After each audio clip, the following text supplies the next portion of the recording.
There's so much to look at, but a lot of fun things to see, things I've never seen before. You'll be amazed at how much stuff there is to see.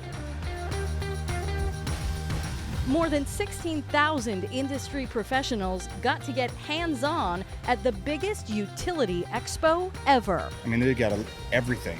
More than 900 companies showed off the best and newest products available to the utility and construction industry. All of it spread out across more than 1.4 million net square feet. There's just so much to see here. I went outside, I rode an excavator. I was also able to take a fleet management class and walk around with a teacher and instructor. I was able to network with other folks in the industry. So it's overwhelming, but in a good way. It's a lot of new ideas, a lot of networking can be done, and just to see the products that can help with the safety and productivity of our company. Don't miss the Utility Expo in 2023.